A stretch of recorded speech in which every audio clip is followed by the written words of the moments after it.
O Amor que Acende a Lua, por Rubem Alves. Editora Papiros, canal Leconde. Caros ouvintes, caso possam, devam e queiram, por favor, façam parte deste trabalho que aqui é feito. Doem centavos, seja via Pix, apoia-se ou vaquinha. Os links todos estão no descritivo. O link também para a lista de livros da Amazon. Comprando livros, você nos presenteia com o que mais gravar e ouvir aqui no canal. Peço também para que, por favor, curtam, compartilhem, comentem e inscrevam-se no canal. Tudo isso faz muita diferença e muito obrigada a todos os que já ajudaram de alguma forma para com este trabalho. Comprem o livro e desejo a todos uma boa leitura e uma boa escuta. Estamos em lua crescente, os moradores do albergue. Obrigada pela presença. Duas casinhas. Uma é azul, a outra é rosa. Em cada casinha mora uma pessoa. Uma única pessoa. Na casinha azul mora um homem. Na casinha rosa mora uma mulher. Os dois gostam de aparecer na janela, mas nunca mostram o rosto. Sempre usam máscaras. Risonhas, tristonhas, de criança, de velho, de santo, de demônio. Seus verdadeiros rostos ninguém jamais viu, nem mesmo eles. Esse é o resumo de uma das mais antigas teorias psicológicas. As casinhas são os corpos. Em cada uma mora uma pessoa, uma única pessoa. Persona, em latim, quer dizer máscara. As máscaras que os atores de teatro usavam. Assim, a etimologia nos diz o que somos: atores. Vivemos representando papéis. Por vezes, representar um papel é um artifício consciente, intencional e safado. Essa é a essência da hipocrisia, que em grego quer dizer representar um papel. O hipócrita é aquele que usa uma máscara com o propósito de enganar. Ele mostra um rosto que não é seu. Chegando em casa, longe dos outros, ele dá risada e tira a máscara. Mas, mesmo tirando a máscara, o que ele vê não é seu rosto. É uma outra máscara. O fato é que as pessoas nunca tiram as máscaras. Usam máscaras até mesmo quando se olham no espelho. Você nunca teve um sentimento de estranheza ao se contemplar no espelho?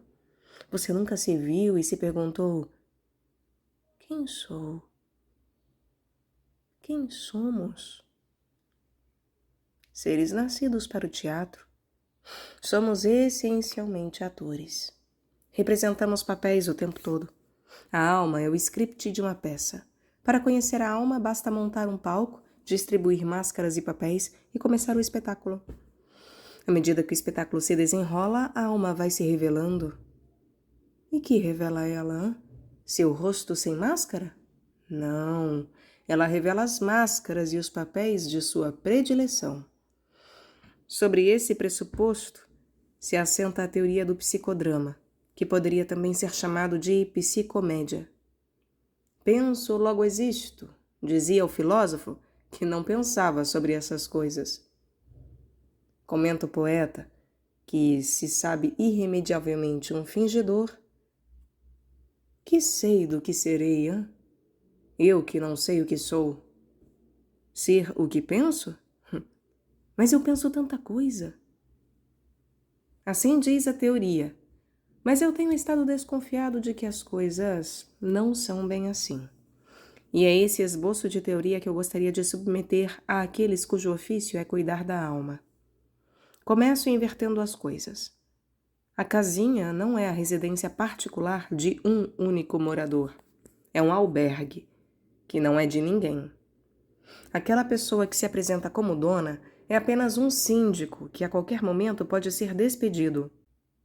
Quando o síndico é despedido, o albergue vira uma zorra. Além disso, eu digo que aquilo que se parece com máscaras não são máscaras, são rostos de verdade, todos muito parecidos. Parecidos, mas muito diferentes. Não têm os mesmos pensamentos, não têm os mesmos sentimentos, não se entendem e, no entanto, são obrigados a viver numa mesma casa. Os períodos de ordem e tranquilidade não passam de uma trégua. A guerra pode estourar a qualquer momento. Por um "dá cá aquela palha", alguns albergados chegam a se odiar. Não é raro que aconteçam assassinatos. Não suportando o ódio, um mata o outro. Quando isso acontece dentro da casa, do lado de fora aparece como suicídio. Mas essa palavra, suicídio, que significa matar-se, é um equívoco. Diz Benedictus de Spinoza que, na sexta proposição da parte terceira de sua Ética, abre aspas, cada coisa, enquanto existe em si, esforça-se por perseverar no seu ser. Fecha aspas. Ninguém deseja morrer. A vida deseja continuar a viver. O que acontece é o seguinte: um dos moradores, esforçando-se por perseverar no seu ser e vendo-se insuportavelmente ameaçado por outro morador do mesmo albergue, não vê outra solução para tal situação a não ser o assassinato de seu inimigo. Acontece que, para matá-lo, ele tem de destruir a casa onde ambos moram, o corpo. Essa é uma hipótese. Uma hipótese que, se pretenda científica, não pode prescindir de uma revisão bibliográfica do assunto. Infelizmente, não encontrei pesquisas estatisticamente fidedignas sobre a questão em pauta. O pobre Freud também não encontrou nenhuma pesquisa que corroborasse suas loucas hipóteses. Encontrei referências, sim, nas superstições populares e na literatura. O mito popular do lobisomem afirma que, num mesmo corpo, convivem pelo menos 2 moradores, um deles podendo ser um filantropo sensível e o outro sendo um lobo feroz que sai do seu esconderijo nas noites da lua cheia. Esse mito, transposto para a literatura, tornou-se a novela sobre o Dr. Jekyll, o médico bondoso, e Mr. Hyde, monstro cruel, ambos morando no mesmo albergue. Freud percebeu que o corpo era uma casa de 3 andares, onde moravam 3 moradores muito diferentes. No térreo mora um pacato cientista, professor, de hábitos tranquilos e racionais. No porão mora um playboy sem juízo, que se entrega pela noite adentro a orgias barulhentas. No andar superior funciona um tribunal onde são julgados, condenados e frequentemente punidos os que se desviam das leis impostas pelo juiz que preside o dito tribunal. Os nomes dos moradores são respectivamente ego, id e superego. Fernando Pessoa não precisou elaborar teorias sobre o assunto. Ele era um exemplo vivo de albergue onde moravam os mais variados personagens, mais de 30, chamados heterônimos, cada um deles com biografia própria, filosofia distinta, estilo peculiar e sentimentos específicos. Alberto Caeiro não pensa, não sente e não escreve como Ricardo Reis, que não pensa, não sente e não escreve como Álvaro de Campos, que não pensa, não sente e não escreve como Bernardo Soares, e assim por diante. Não se trata de pseudônimos. Pseudônimo é uma máscara que um escritor pode usar para se esconder ou se identificar. O caso de Fernando Pessoa era outro. Ele era literal e literariamente possuído, entre aspas, pelos heterônimos. Sua identidade civil era definida por sua carteira de identidade, um único indivíduo, Fernando Pessoa. Mas nesse corpo de um nome só, moravam muitos e diferentes outros que se alternavam. Tanto aprovaria minha teoria que chegou a confessar: meu coração é um albergue. Tenho estado tentando fazer um inventário das muitas entidades que podem morar no corpo. Freud sugeriu 3. Fernando Pessoa nem sei quantas. O demônio disse que era uma legião. Tendo a concordar com o demônio. Há moradores de todo tipo, e o curioso é que o corpo, parece, não faz uma investigação das credenciais do pretendente a albergado antes de aceitá-lo como morador.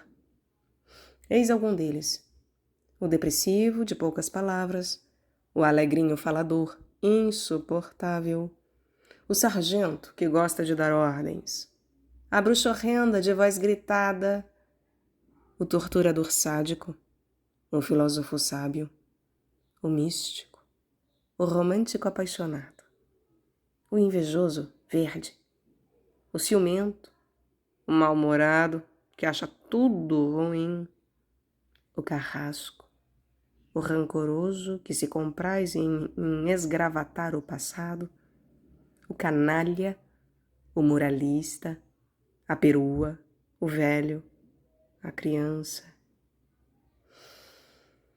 A lista não tem fim.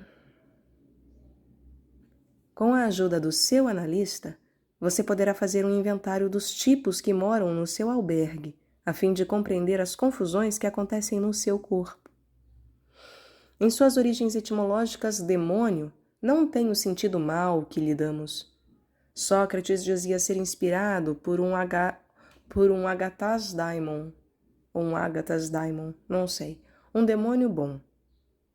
Demônio era apenas uma entidade espiritual que podia ser boa ou má. Ao se acreditar no demônio PhD em psicologia, o corpo pode ser entendido como um albergue que é constantemente visitado e possuído, entre aspas, por uma variedade de demônios. Possessão demoníaca é quando o corpo, pretensamente possuído pelo síndico, é invadido e dominado por um daimon diferente dele. A gente sabe que o albergue está possuído porque ele começa a fazer coisas que comumente não faz. Se for um daimon ruim, ele vai fazer estragos no albergue. Se for um daimon bom, por exemplo, o Espírito Santo, o albergue vai ser pintado e varrido. Se meus colegas psicanalistas e terapeutas acham muito louca a minha teoria, recordo-lhes o dito por Verheeren, abre aspas. É então evidente que o psicoterapeuta constitui o verdadeiro sucessor do exorcista. Sua missão não é perdoar pecados, e sim desalojar os demônios.